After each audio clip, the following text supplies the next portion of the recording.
Hello guys, स्वागत करता हूं आपका अपने यूट्यूब चैनल पर। तो गाइस, आज की वीडियो पर हम लेकर फिर से आ गए हैं उत्तर प्रदेश के मोस्ट इम्पॉर्टेंट क्वेश्चंस की, जो कि विभिन्न परीक्षाओं में लगातार पूछे जाते हैं। चलिए वीडियो को शुरू करते हैं।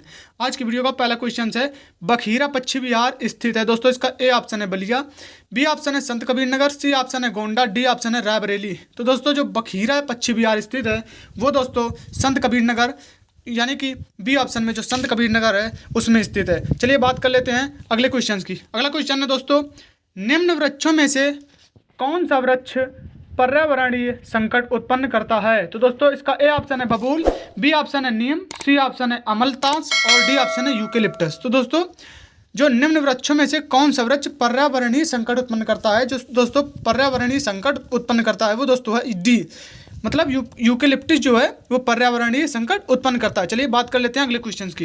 अगला क्वेश्चन है दोस्तों, प्रदेश में नवाबगंज पश्चिम बिहार कहाँ स्थित है? तो दोस्तों, इसका ए ऑप्शन है गाजियाबाद में, बी ऑप्शन है गोंडा में, सी ऑप्शन है रायबरेली में और डी ऑप्शन है उन्नाव में। तो दोस्तों, जो प्रदेश में नवाबगंज पश्चिम बिहार है, ये दोस्तों सारी बातें उत्तर प्रदेश की हो रही हैं। तो दोस्तों, जो नवाबगंज पश्चिम बिहार स्थित है वो दोस्तों है उन्नाव में, इसलिए इसका डी ऑप्शन बिल्कुल सही है। चलिए बात कर लेते हैं अगले क्वेश्चन की।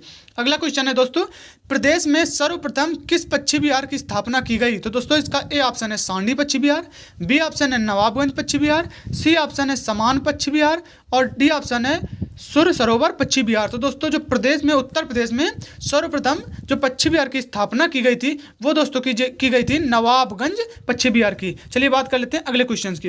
अगला क्वेश्चन है दोस्तों, प्रदेश में सर्वाधिक विस्तृत पश्चिम बिहार है, मतलब सबसे बड़ा पश्चिम बिहार कौन सा है उत्तर प्रदेश में? तो दोस्तों, इसका ए ऑप्शन है समान पश्चिम बिहार, डी ऑप्शन है नवाबगंज पश्चिम बिहार, सी ऑप्शन है लाख बहोसी पश्चिम बिहार, डी ऑप्शन है सांडी पश्चिम बिहार। तो दोस्तों, प्रदेश का जो सर्वाधिक बड़ा या विस्तृत पश्चिम बिहार है वो है दोस्तों लाख बहोसी पश्चिम बिहार, इसलिए इसका सी ऑप्शन बिल्कुल करेक्ट है। चलिए बात कर लेते हैं अगले क्वेश्चन की। अगला क्वेश्चन है दोस्तों, निम्न में से कौन सा वृक्ष जो सामाजिक वानिकी में लोकप्रिय था अब एक पारिस्थितिकी आतंकवादी माना जाता है? दोस्तों, इसका ए ऑप्शन है बबूल, बी ऑप्शन है अमलतास, सी ऑप्शन है नीम, डी ऑप्शन है यूकेलिप्टस। तो दोस्तों, आपको इस क्वेश्चन के बारे में ध्यान रखना कि जो पारिस्थितिकी आतंकवादी, मतलब ये आतंकवादी शब्द देखो जो वृक्षों के लिए कहा गया है, इसलिए जो छठवां है जो जिसे पारिस्थितिकी आतंकवादी माना जाता है वो दोस्तों आंसर है दोस्तों यूकेलिप्टस, इसलिए इसका डी ऑप्शन बिल्कुल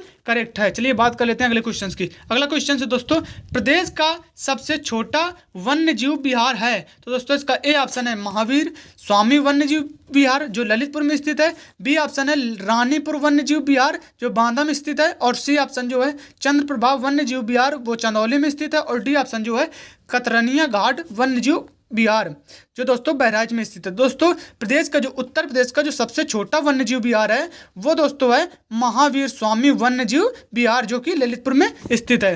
चलिए बात कर लेते हैं अगले क्वेश्चन की। दोस्तों, अगला क्वेश्चन है, राष्ट्रीय वन के नीति के अनुसार देश में कुल भौगोलिक क्षेत्रफल के कितने भाग पर वन होना चाहिए? तो दोस्तों, जो राष्ट्रीय वन नीति के अनुसार देश के कुल भौगोलिक क्षेत्रफल में कितने भाग पर वन होना चाहिए? तो दोस्तों, इसका ए ऑप्शन है 1/4, बी ऑप्शन है 1/2, सी ऑप्शन है 1/5 और डी ऑप्शन है 1/3। तो दोस्तों, जो राष्ट्रीय वन नीति के अनुसार भौगोलिक क्षेत्र में कितने भाग पर वन होना चाहिए? तो दोस्तों, वो 1/3 भाग पर वन होना चाहिए, इसलिए इसका डी ऑप्शन बिल्कुल करेक्ट है। चलिए बात कर लेते हैं अगले क्वेश्चन की। अगला क्वेश्चन है दोस्तों, राज्य में एस्बेस्टस कहाँ पाए जाते हैं? तो दोस्तों, ये सारी बातें उत्तर प्रदेश के बारे में हो रही हैं, इसलिए इसमें जो भी ऑप्शन होंगे वो सारे उत्तर प्रदेश के सही होंगे। तो दोस्तों, जो पूछा गया है राज्य में एस्बेस्टस पाए जाते हैं, दोस्तों इसका ए ऑप्शन है ललितपुर में, बी ऑप्शन है झांसी में, सी ऑप्शन है मिर्जापुर में, डी ऑप्शन है चुर्क में। तो दोस्तों, जो राज्य में इस एस्बेस्टस पाए जाते हैं वो दोस्तों पाए जाते हैं मिर्जापुर में, इसलिए इसका सी ऑप्शन बिल्कुल करेक्ट है, मिर्जापुर। चलिए बात कर लेते हैं अगले क्वेश्चन की। अगला क्वेश्चन है दोस्तों, प्रदेश में सर्वप्रथम मतलब 1957 में किस वन्य जीव विहार की स्थापना हुई थी? तो दोस्तों, इसका ए ऑप्शन है चंद्रप्रभा वन्य जीव विहार चंदौली, बी ऑप्शन है हस्तिनापुर वन्य जीव विहार मेरठ, सी ऑप्शन है रानीपुर वन्य जीव विहार बांदा, डी ऑप्शन है किशनपुर वन्य जीव विहार लखीमपुर खीरी। तो दोस्तों, जो प्रदेश में सर्वप्रथम मतलब 1957 में वन्य जीव विहार की जो स्थापना की गई थी वो दोस्तों थी चंद्रप्रभा वन्य जीव विहार चंदौली में। दोस्तों, इसका ए ऑप्शन बिल्कुल करेक्ट है। चलिए बात कर लेते हैं अगले क्वेश्चन की। अगला क्वेश्चन है दोस्तों, राज्य में एक बब्बर शेर सफारी स्थापित है जो कि कहाँ पर स्थित है? तो दोस्तों इसका ए ऑप्शन है बलरामपुर में, बी ऑप्शन है महाराजगंज में, सी ऑप्शन है इटावा में, डी ऑप्शन है पीलीभीत में। तो दोस्तों इसका क्वेश्चन तो आप इस क्वेश्चन का आंसर तो आप लोगों को पता ही होगा कि राज्य में एक बब्बर शेर सफारी स्थित है जो कि इटावा में स्थित है, इसलिए इसका सी ऑप्शन बिल्कुल करेक्ट है। चलिए बात कर लेते हैं अगले क्वेश्चन की। अगला क्वेश्चन है दोस्तों, उत्तर प्रदेश में यूरेनियम उपलब्ध है। दोस्तों मतलब उत्तर प्रदेश में यूरेनियम कहाँ पाया जाता है? तो दोस्तों इसका ए ऑप्शन है ललितपुर जिले में, बी ऑप्शन है झांसी जिले में, सी ऑप्शन है मिर्जापुर जिले में, डी ऑप्शन है हमीरपुर जिले में। तो दोस्तों उत्तर प्रदेश में जो यूरेनियम पाया जाता है वो जिला है दोस्तों ललितपुर, इसलिए इसका ए ऑप्शन बिल्कुल करेक्ट है, जो कि मध्य प्रदेश से बिल्कुल सटा हुआ जिला है, इसलिए इस जिले में यूरेनियम भी पाया जाता है। तो इसका ए ऑप्शन बिल्कुल सही है, ललितपुर जिले में। चलिए बात कर लेते हैं अगले क्वेश्चन की। अगला क्वेश्चन है दोस्तों, दी ऑपरेशन ग्रीन परियोजना का उत्तर प्रदेश में शुभारंभ कब हुआ था? तो दोस्तों इसका ए ऑप्शन है 1952 में, बी ऑप्शन है 1995 में, सी ऑप्शन है 2001 में, डी ऑप्शन है 2005 में। तो दोस्तों जो द ऑपरेशन ग्रीन परियोजना का जो उत्तर प्रदेश में शुभारंभ हुआ था वो दोस्तों हुआ था 2001 में। दोस्तों परीक्षा की दृष्टि से ये क्वेश्चन बहुत ही महत्वपूर्ण है, इसलिए इस क्वेश्चन को 2-3 बार रिपीट कर लीजिए, या मैं पहली बात तो मैं इस वीडियो की पीडीएफ आपको इंस्टाग्राम चैनल पर अपलोड कर दूंगा, उससे आप डाउनलोड कर लीजिएगा और आप इसके नोट्स भी बनाते रहिएगा। चलिए बात कर लेते हैं अगले क्वेश्चन की। अगला क्वेश्चन है दोस्तों, उत्तर प्रदेश में कोयले के भंडार पाए जाते हैं। तो दोस्तों इसका ए ऑप्शन है विंध्य क्षेत्र में, बी ऑप्शन है सिंगरौली क्षेत्र में, सी ऑप्शन है बुंदेलखंड क्षेत्र में, डी ऑप्शन है उपरोक्त सभी में। तो दोस्तों जो उत्तर प्रदेश में कोयले के भंडार पाए जाते हैं वो दोस्तों क्षेत्र है सिंगरौली क्षेत्र। दोस्तों इसका बी ऑप्शन बिल्कुल करेक्ट है, सिंगरौली क्षेत्र। चलिए बात कर लेते हैं अगले क्वेश्चन की। अगला क्वेश्चन है दोस्तों, निम्न जनपदों में कौन सर्वाधिक वनाच्छादित है? मतलब वन से सबसे ज्यादा कौन घिरा हुआ है? तो दोस्तों इसका ए ऑप्शन है लखीमपुर खीरी, बी ऑप्शन है सोनभद्र, सी ऑप्शन है पीलीभीत, डी ऑप्शन है चित्रकूट। तो दोस्तों मतलब उत्तर प्रदेश में जो जिला है जो जिसमें सबसे ज्यादा वन पाए जाते हैं तो दोस्तों वो है सोनभद्र जिला, इसलिए इसका बी ऑप्शन बिल्कुल करेक्ट है, सोनभद्र। चलिए बात कर लेते हैं अगले क्वेश्चन की। अगला क्वेश्चन है, सुराहा ताल पश्चिम बिहार व्यवस्थित है। तो दोस्तों इसका ए ऑप्शन है आजमगढ़ में, बी ऑप्शन है हरदोई में, सी ऑप्शन है प्रतापगढ़ में, डी ऑप्शन है बलिया में। तो दोस्तों जो सुराह ताल पश्चिम बिहार है वो है दोस्तों बलिया में, इसलिए इसका डी ऑप्शन बिल्कुल करेक्ट है, बलिया में। चलिए बात कर लेते हैं अगले क्वेश्चंस की।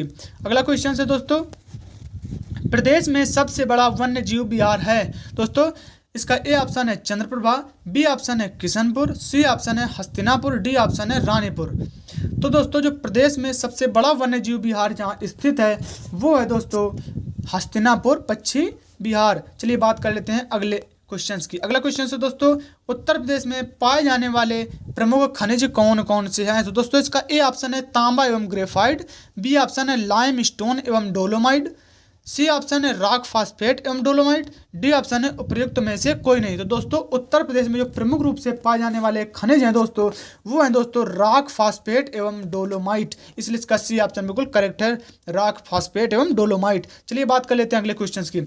अगला क्वेश्चन है दोस्तों, निम्न में से कौन सा एक खनिज उत्तर प्रदेश में नहीं पाया जाता है? तो दोस्तों इसका ए ऑप्शन है चूना, बी ऑप्शन है अभ्रक, सी ऑप्शन है बॉक्साइट, डी ऑप्शन है जिप्सम।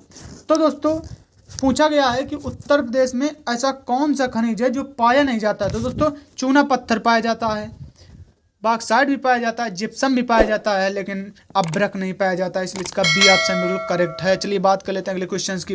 अगला क्वेश्चन है दोस्तों, निम्न में से यूरेनियम कहाँ मिलता है? तो दोस्तों इसका ए ऑप्शन है झांसी में, बी ऑप्शन है मिर्जापुर में, सी ऑप्शन है ललितपुर में, डी ऑप्शन है हमीरपुर में। तो दोस्तों उत्तर प्रदेश में यूरेनियम किस जिले पर मिलता है? तो दोस्तों ये ललितपुर में मिलता है, इसलिए इसका सी ऑप्शन बिल्कुल करेक्ट है, ललितपुर। दोस्तों परीक्षा की दृष्टि से ये वीडियो बहुत ही महत्वपूर्ण थी। तो दोस्तों आपको ये वीडियो कैसी लगी आप कमेंट बॉक्स में हमें बता सकते हैं, और आपका इस वीडियो पर कितने क्वेश्चंस के आंसर बिल्कुल करेक्ट हैं ये भी आप हमें बता सकते हैं, और आप ये भी बता सकते हैं कि आपको अगली वीडियो किस टॉपिक पर चाहिए, आपको बहुत जल्द ही प्रोवाइड हो जाएगी। तो बने रहिए मेरे साथ, और अगर आपने अभी तक मेरे चैनल को सब्सक्राइब नहीं किया तो प्लीज़ सब्सक्राइब कर लें और बेल आइकन को भी प्रेस कर लें, ताकि मैं जो भी नया वीडियो डालूँ उसका नोटिफिकेशन आप तक तुरंत पहुँच सके।